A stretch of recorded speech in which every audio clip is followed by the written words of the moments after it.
Broadway ਤੁਹਾਡੇ ਵਿਦੇਸ਼ ਜਾਣ ਦੇ ਸੁਪਨਿਆਂ ਨੂੰ ਦੇਵੇਗਾ ਹਕੀਕਤ ਦੀ ਉਡਾਨ। नमस्कार दोस्तों, मैं अमरशीद ब्रॉडवे इमिग्रेशन सर्विसेज से और लगातार कोशिश इस चैनल के जरिए ऑस्ट्रेलिया स्टडी वीजा को लेके हर लेटेस्ट इंपॉर्टेंट अपडेट आपसे शेयर करते रहे।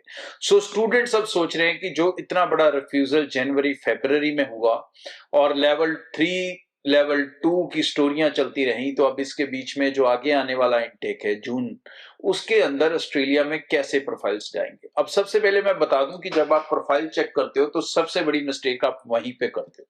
बहुत सारे स्टूडेंट ना खुद मास्टर बनने की कोशिश करते हैं, खुद असेसमेंट करने की कोशिश करते हैं, तो मैं उन्हें ये क्लैरिटी देना चाहता हूं कि वो अपनी एक्सपर्टीज को और कैसे बेटर कर सकते हैं। मैं कोई तंज नहीं कस रहा, लेकिन आपका नॉलेज का दायरा बढ़ा रहा हूं।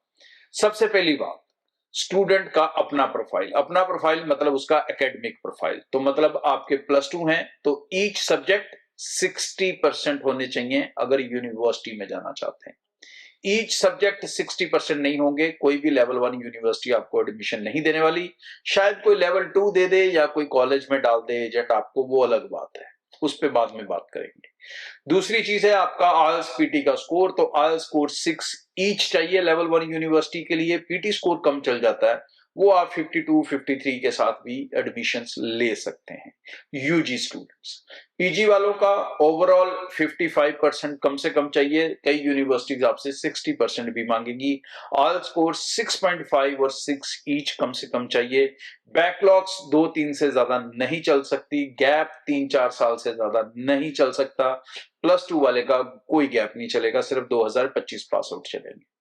अब लेवल 2 में आ जाएं या कॉलेजेस में आ जाएं तो आपको ये रिलैक्सेशन मिल सकते हैं, लेकिन मैं बता दूं कि इनके अंदर वीजा नहीं है और इसके अंदर वीजा है।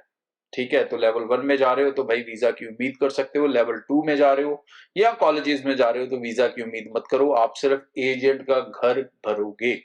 अब दूसरी इंपॉर्टेंट चीज जो प्रोफाइल को लेके है, सबसे इंपॉर्टेंट, वो है पेरेंट्स का प्रोफाइल, जो आप नहीं देखते। आप सिर्फ अपने एकेडमिक डिस्कस करते हो और आप ये पूछते हो भाई क्या मेरा ऑस्ट्रेलिया हो सकता है। तो भाई ऐसे नहीं ऑस्ट्रेलिया है, ये बाकी सारी कंट्री में फॉर्मेट चल सकता है, लेकिन ऑस्ट्रेलिया में इस फॉर्मेट पे नहीं चल सकते हो आप। ऑस्ट्रेलिया के अंदर जितना जरूरी बच्चों का प्रोफाइल है, उससे ज्यादा जरूरी पेरेंट्स का प्रोफाइल है। तो मतलब आपका फाइनेंशियल अगर स्ट्रांग नहीं है तो ऑस्ट्रेलिया के लिए मत सोचें। अब जरूरी क्या है, पेरेंट्स को आपको कम से कम दिखानी है 15 लाख की इनकम मदर फादर की मिला के। जरूरत पड़े तो अगर आप मदर फादर की 10 लाख भी है तो 5 लाख तक आप स्कॉलरशिप स्पॉन्सरशिप जो है किसी न किसी रिलेटिव की, ब्लड रिलेशन की ले सकते हो, लेकिन ये इनकम आपकी होनी चाहिए। और इनकम जो इजीली एक्सेप्ट होगी, जो आपके प्रोसेस को रोकेगी नहीं, वो है आईटीआरस। चाहे आप जॉब से कमा रहे हैं, बिजनेस से कमा रहे हैं, किसी भी तरीके से पैसा कमा रहे हैं, लेकिन अगर आप आईटीआर रिटर्न्स पिछले 3 साल से लगातार फाइल करते आ रहे हैं तो आप अपने बच्चे को ऑस्ट्रेलिया भेज पाएंगे। लेकिन अगर आप ये चीजें पेरेंट्स नहीं करते आ रहे तो वो लाख जुगाड़ कर लें, डॉक्यूमेंट इधर से उधर से, तहसीलदार सर्टिफिकेट, फलाना सर्टिफिकेट, ये सर्टिफिकेट, तो उससे वीजा नहीं आने वाला है। दूसरी इंपॉर्टेंट चीज है आपके फंड्स। तो पेरेंट्स के पास कम से कम 6 महीने पुराने फंड्स होने चाहिए, और टोटल जो फंड्स चाहिए होते हैं वो तकरीबन 35 लाख चाहिए होते हैं। तो अगर आपके पास 35 लाख नहीं है, कम भी है, 6 मंथ ओल्ड, वो भी चलेंगे, उसके साथ आप बैंक लोन खड़ा कर सकते हो और एम्बेसी की रिक्वायरमेंट को पूरा कर सकते हो। लेकिन फ्रेश फंड नहीं चलेंगे, एजेंट से किए हुए जुगाड़ नहीं चलेंगे, ये चीजें आपको समझनी पड़ेंगी।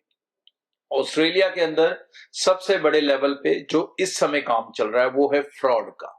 जी हाँ, क्योंकि बहुत ही कम बच्चे अप्लाई कर पाएंगे, बहुत ही कम बच्चे अपनी सीओई ले पाएंगे, बहुत ही कम बच्चे जीटी क्लियर कर पाएंगे जैसी रिक्वायरमेंट्स हैं।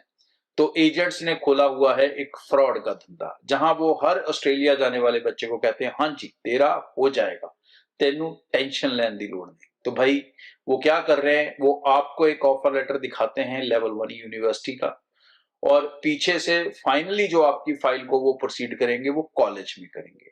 बेसिकली वो डालते हैं लॉटरी। अब ये लॉटरी डालने में उनको क्या फायदा है, 100 केसेस में से 2 केसेस कॉलेज वालों पे भी वीजा आ सकता है, ये चीज आप मानकर चलें।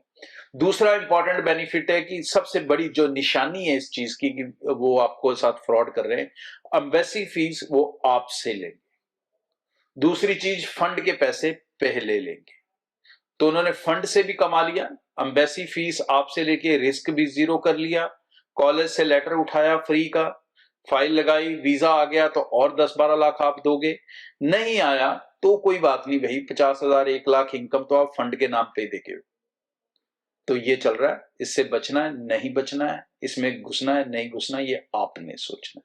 हमारा काम है आपको नॉलेज और इन्फॉर्म्ड करना। ब्रॉडवे से मिलोगे, ब्रॉडवे की टीम से मिलोगे तो भाई हमेशा सिर्फ और सिर्फ सही एडवाइस मिलेगी। आज के लिए इतना, थैंक यू। ਬ੍ਰੌਡਵੇ ਤੁਹਾਡੇ ਵਿਦੇਸ਼ ਜਾਣ ਦੇ ਸੁਪਨਿਆਂ ਨੂੰ ਦੇਵੇਗਾ ਹਕੀਕਤ ਦੀ ਉਡਾਨ।